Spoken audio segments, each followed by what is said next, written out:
You know, we don't get Nick Wright much on Tuesdays, and we never get him in studio. But Nick Wright is joining us in studio. Let's hear it for Nick Wright. It's very exciting. Have you noticed Nick has done something over the last couple of months with his hair? God. Every time. Well, listen, the reason I'm in studio is because you were clearly, let's be honest, you and I are close friends. You're my close friends in the world, so we can be honest with each other. You were offended by the fact that my last appearance on your show, I wore a T-shirt. Now, it was a designer T-shirt. It was very nice, but you were clearly bothered, so I said I need to fly out to L.A. to make it up to Colin. So I'm here just to show you the respect and gratitude I have for this show and this platform, that it should make it up for you wearing the full suit, the whole thing, looking you eye to eye, so hopefully we can move past it. Because I hear from bosses who are in the room, you were not pleased. My gut feeling is your wife is opening up a boutique in Hollywood. That's probably why you're here. But that's not happening. However, at least not yet, my older daughter might be looking at some schools in Southern California, one of which you might be, I don't know, the most famous unpaid booster for these days, the University of Southern California. So if maybe Uncle Colin can, grease the skids a bit, it could be helpful. But we can talk about that off the air. How are you? I'm great. Let me throw this at you. Yeah. I was just listening to Draymond Green. Yeah. And I think it's important when people stand for something. Mm-hmm. And I've said this about the NBA. Dennis Rodman, for all his quirkiness, was as good as anybody ever at being annoying and rebounding. And that, to me, has more value than Carmelo Anthony's talent, which is much greater. If I said to you today, career, Westbrook, Draymond Green, whose would you take? Ooh. Oh, wow. Best defensive player for a decade, 3 titles, stands for something, beloved in the Bay Area. This is what we call leading the witness. I think it's clear you would take Draymond. He is beloved.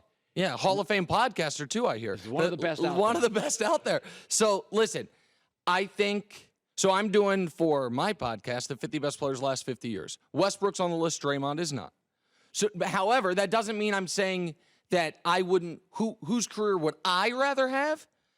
That's a different question than necessarily who had the greater career. Winning an MVP, being first-team All-NBA, winning scoring titles, winning assist titles, those things matter, and Westbrook did all those. Draymond was, I think he is showing he was the second most important piece of the Warriors dynasty. And I think goes Steph, then Draymond. He also, when Westbrook now leaves the city, this is what people do. Yes. Draymond stands for something. He is an authentic, game-changing, best-of-a-decade player. That's all true. Let me just give maybe a bit of a devil's advocate. Okay.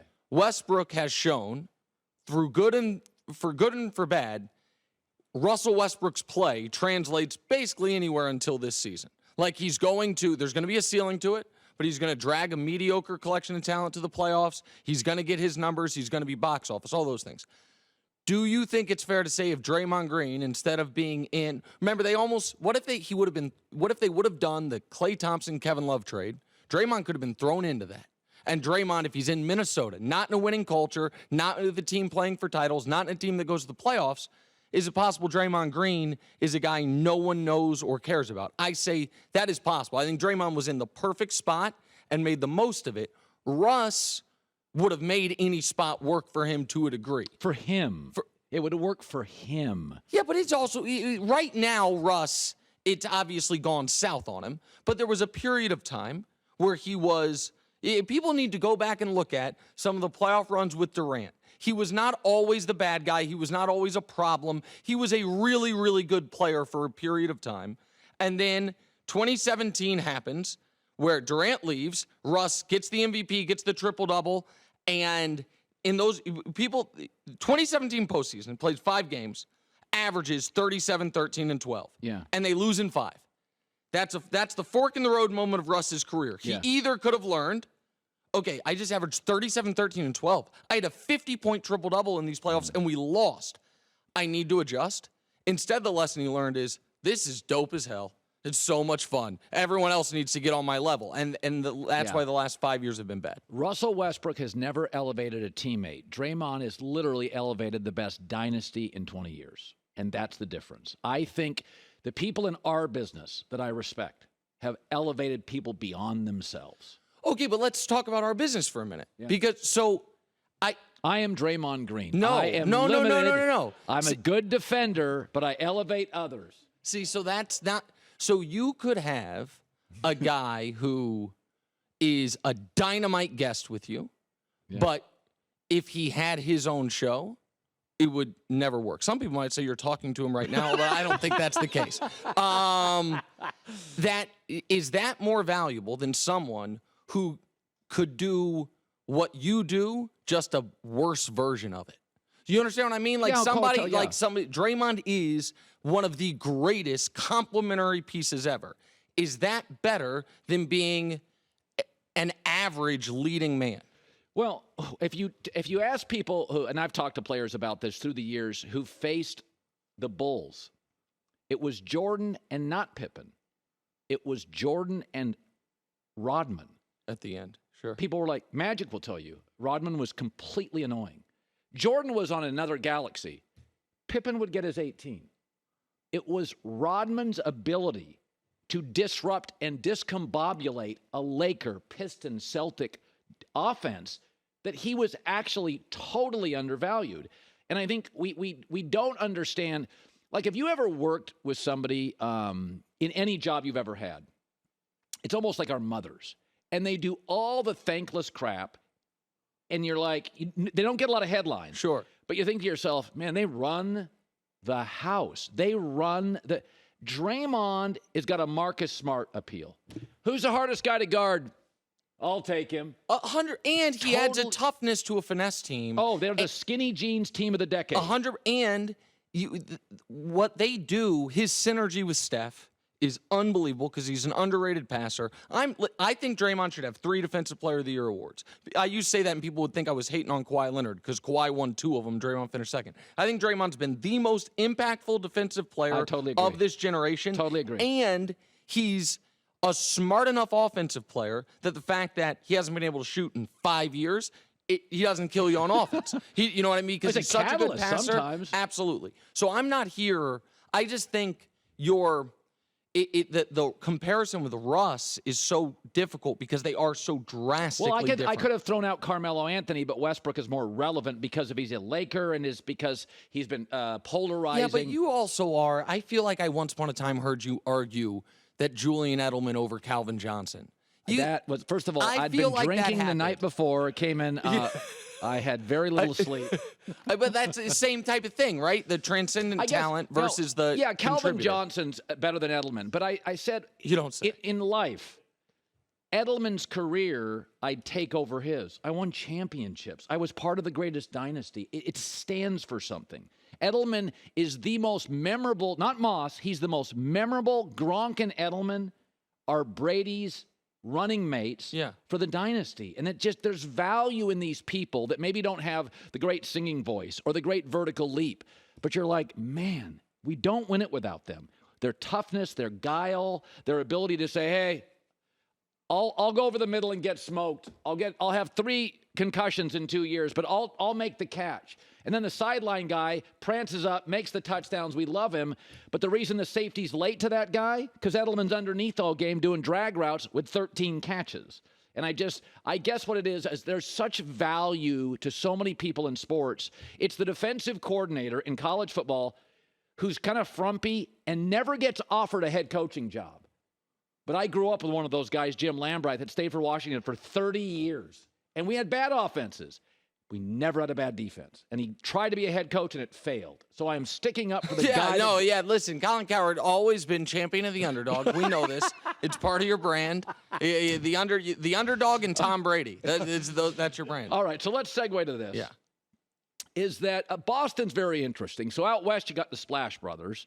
And not quite the puddle created by Boston's Tatum, Jaylen Brown, and Marcus Smart. 5 years together, no titles. If they lose tonight, series is over. Yep. And Giannis is going nowhere. Yep. And they're becoming the Raptors, which is not one until LeBron leaves. They had to make a big swing to get Kawhi. Got their title. If you lose tonight and you're Boston, and Giannis is moving into his peak, there's going to be a lot of players that say, I want to play with him. If you lose tonight in the series, do you say, listen, the Jalen, Marcus, Jason thing is great. We gotta take a big swing and move one. Well, so that's what people were talking about them doing right around New Year's, and then they reeled off this stretch of basketball. They're the best team in the league, record-wise.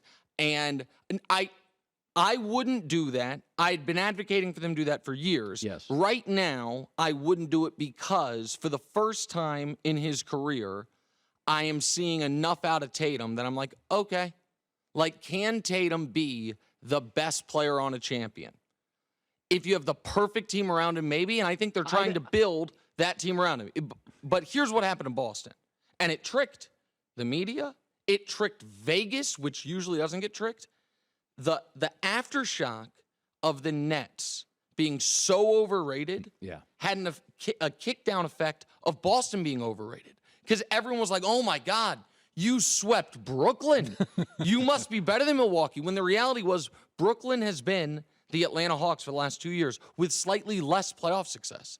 This is the same regular season success. Hawks been to a conference finals. Hawks also lost this year in round one, except the Hawks at least got a game. They didn't get swept. But people were so enamored by what they did to Brooklyn, they thought that, no Middleton. What they failed to recognize was this.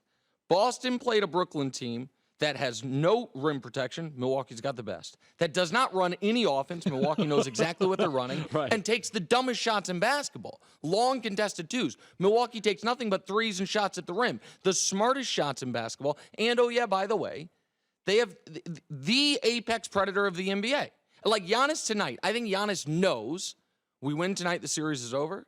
So I bet this bet's out there, I would bet Giannis over 20 first half points. I think Giannis goes out tonight and it's like, you know what? He does a LeBron. Yes. What LeBron at his apex would do would be like, he would always be good to very good in playoff games. But then there'd be certain playoff games where it's like, he understands the gravity of the situation. And I think that's Giannis tonight. I think he has a monster game. So I watched almost every second of the Suns-Mavs last night, went to bed or upstairs at about 3 minutes left, and the final score made it look like it was close. It wasn't. My takeaway is real simple. Dallas is Bitcoin. They're going to need spikes to beat Phoenix. Phoenix is Berkshire Hathaway. Same performance. Every game, I get the exact same. 5 guys, double figures. And I think Dallas is going to steal games because Spencer Dinwiddie will get hot and Luka will score 49. But, man, night in and night out, they can't beat that Phoenix team 4 times. I can't see it. All right. I think they can. Because I think in an odd way, in a world of sports hyperbole, I think Luka Dončić is underrated. How about this? I got a couple of Luka facts for you, my friend. All right, I'm ready. So every single day of the last 35 years, if you went to Basketball Reference and you looked up who's the all-time leader in playoff points per game, every day for 35 years straight, the answer has been Michael Jordan. Until this morning, where he's tied with Luka Dončić. Oh, that's interesting. How about this? All-time leader in playoff points, assists, rebounds per game combined. The top 3 for the last 15 years has been LeBron James 3, Michael Jordan 2, Wilt Chamberlain 1. Wilt's been 1 forever. This morning, if you check it, all those guys are dropped down a peg because Luka is number 1. So I say all that to say this. Chris Paul, after the game, was asked about Luka. Took a little shot. And he was like, there's a lot of good players on that team. No, there's not. There's one. There's one. And he's the guy who dropped 45, 12, and 8 on you. Right. And people were like, that's what Phoenix wanted. That is not what Phoenix wanted. They did not want Dallas to score 114 points. That's the highest, that's the most points they've scored in these playoffs. There is no answer for Luka. And if you have the best player on the court, I think you have more than a puncher's chance. I think yesterday the problem was Dallas's defense, which had been excellent all year under Jason Kidd, was non-existent. DeAndre Ayton did whatever he wanted. But I think Chris Paul knows that in his career, there has not been many times when he's looked across the court and said, I'm not the best point guard. And he's not the best point guard in this series. Luka is flatly better than Chris Paul. So I think Dallas has a real shot. I'm like the only person that believes it. I believe they have a real shot. It's really interesting between Giannis playing point and Luka playing point. The European game was always thought of as more skilled, but we put those European guys down low. They're now carrying the ball at 6'9", 6'11". I mean, I watched Giannis the other day, and I'm like, that's ridiculous. We thought Magic at 6'8". When he came out, the knock on Magic was Jerry West said he's too tall. Yeah. Giannis, the longest player maybe in league history, is bringing the ball. I just find Luka is its size, his girth, the elbows. He's a much better player than Dirk Nowitzki. People in Dallas don't want to probably admit it. significantly better than Dirk, and Dirk was an all-timer. And Dirk's the 6th all-time leading scorer. I mean, Dirk's an MVP, a Finals MVP. Luka to me could become the all-time NBA leading scorer in 15 years. I mean, because nobody scored this much this quickly. No. We'll see where LeBron leaves the record, but listen. The other thing with Luka, and you saw it already, is Jay Crowder kicked him. Yeah. So you guys were talking earlier about Draymond Green's flagrant foul accumulation. Yeah. If you guys don't think that Chris Paul is going to get irritated and might get thrown out of one of these games for doing something dirty to Luka, I mean, because Luka is snarling. He yells at the refs every play of the game. Yeah. Every single play, he's angry at the refs, even when he gets the call. And he plays such a unique. He plays at his speed, Colin. Yeah. Because he's not that athletic. He can't jump that high. But he's going slow and getting past people. And because he's 6'8", he can pass over the top of the defense. I think he's the second best player in the league. Everyone's arguing we all know who the best player in the league is. It's been Giannis. He scored 50 to win the finals, and people were still like, does he have a hezzy Jimbo like Kevin Durant? I don't know. He scored 50 damn points to win the title. I'll give it to Giannis. I think Luka's second best player in the sport, so I think they got a real shot. Okay, James Harden. I had said earlier, James actually has what I wish Westbrook did, which is self-awareness. James now does not shoot 20 times a game. I think he knows I can't get past people. Maxi's emerging. Tobias Harris is a very solid player. I think Harden knows it. I think he's nightclubbed his way out of his prime quickly. Yeah. That's okay. I said Cam, Westbrook, Harden. You either don't take care of your game or yourself, and about 33 years old, it ends fast. He is now, to me, they can still win the series, but he's a 3. That's what it looks like. That's what it looks like. And so I think a couple things happen with Harden. One is for a 6-year stretch, he played more basketball than anybody because he was playing all 80 or 80 plus every night and 40 minutes. So he was out of the nightclubs, didn't matter. He'd come in and drop 35 points, play heavy minutes. So there's a lot of miles. The second thing is he had never been injured. So guys who are never hurt, once they do get hurt, you saw this with LeBron. LeBron went 15 years without getting hurt, tore his groin his first year in LA, came back, didn't look anything like himself. You want to know why I think? Didn't know how to rehab an injury. He's never had one. No, that's a good point. So Harden had never been hurt. Then he tears or messes up his hamstring, and it's been a year and a half. He doesn't seem right. He still seems like that hamstring's bothering him. And so, yes, he is into, right now, it looks like a different phase of his career. If I'm Philly, though, I am not despondent about what happened last night. They're up 1 at the half. If Doc Rivers can realize what everyone who watches basketball realizes, which is DeAndre Jordan has been done for 3 years. Steve Nash, who's not exactly Red Auerbach, figured it out. Frank Vogel figured it out. And Doc Rivers is... DeAndre played 4 first-half minutes, minus 12. In the 20 minutes they didn't play, Philly was plus 13. And Doc's answer was more DeAndre in the second half. So it got out of hand. If he just goes small in game 2, Philly can win game 2. And even if they're down 0-2, because the series is Miami has home court, you don't have to win one of those first 2 anyway. If Embiid's back by game 3, they have a real shot. But you're right.